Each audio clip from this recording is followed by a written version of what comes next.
Hi guys, well it's another day and I've got another bunch of kits to show you that have come in over the last few weeks. So, if you remember from Suyata, this has been out for a little while, but from Suyata they did the Fokker triplane with the figure. Well, they've released the Sopwith Camel. This is Brownie's Camel. Again, same principle as what they did on the triplane. It's got an interior, so it's got a lot of detail for the interior, so it's got a frame and the whole works and everything else. It's a caricature, so you've got to allow for that. Again, it's just like the triplane. It was just lovely. It's simple to build, straightforward, enough detail to make it fun.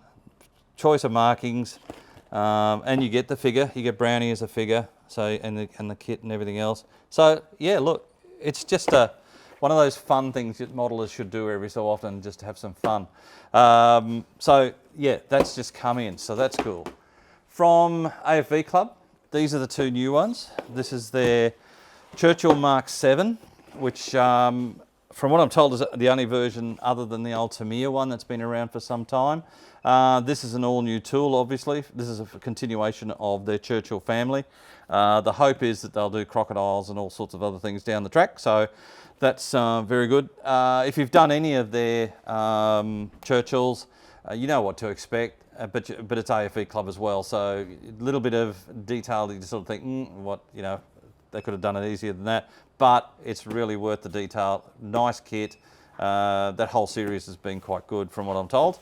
And this is the other one. You actually get two kits in this. This is the IDF quarter-ton 4x4s. So you get two kits in there. If you want to do up your diorama with Paladins or whatever and go from there, or M113s, you can tie all these in together. I'm not sure where the kits came from. I haven't been able to work that out. Somebody will probably know and let me know. But from what I'm told, the kits go together very well. There's a lot of detail in them. As I said, I don't think they're AFV Clubs. I think they might be somebody else's older kit and they've done it up, but I'm not sure. But look, in the end, the review I've read of a couple of them, a couple of reviews I read, has said that they're nice kits, nice to do, very straightforward.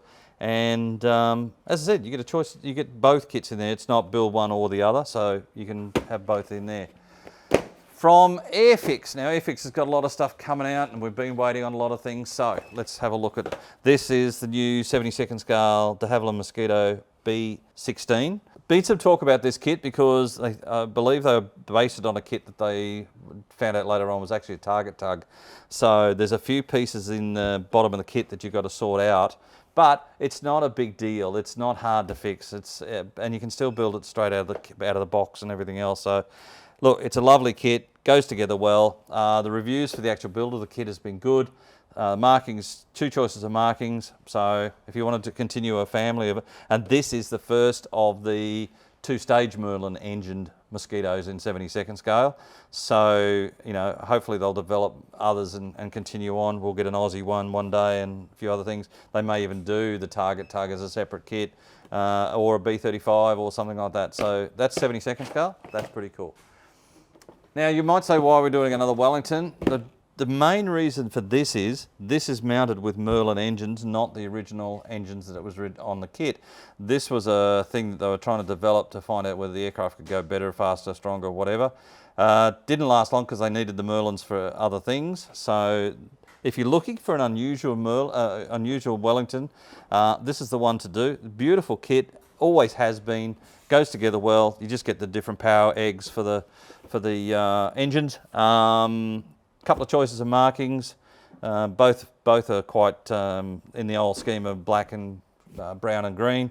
They've still left in the bits. I actually find this really interesting with the Wellington. They actually tell you what you don't need to put in because you won't see it, but it's included in the kit, so it's up to you guys how much detail you want to put in. So that's the Merlin engine Wellington. This is their B17. Now this is their kit, obviously, if it's been out for a little while. This is it's been reissued with two new markings, both silver aircraft.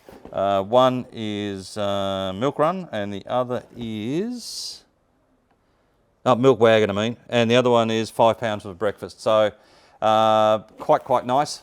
The schemes, love the schemes, always have. Milk Wagon's been a favourite. It's been done a few times. Hasegawa's done it and a few others have done it. So it's a late war one still because it still has the Cheyenne tail on it. I hope one day that they'll do a long tail one and then move into an F as well, because their kits are just love. I've built 2 of these so far already, or got them ready for painting and everything else.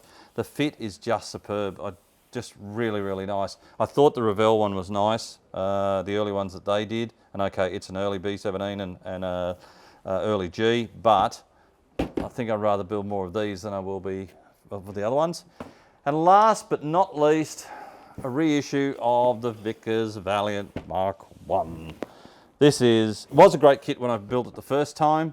Still is. You can do, there's 2 schemes, a silver one and a white one. If you've got the new Vulcan and you're looking at doing the whole V family and you haven't got the Valiant, pick this up. This is a nice kit. I hope you got the space for them though, because they take up so much space. It's a big kit, but it's great seeing all 3 V bombers if you've got the Valiant, the Victor and the Vulcan all together. So yeah, so there you go. Have a great day. Talk to you soon.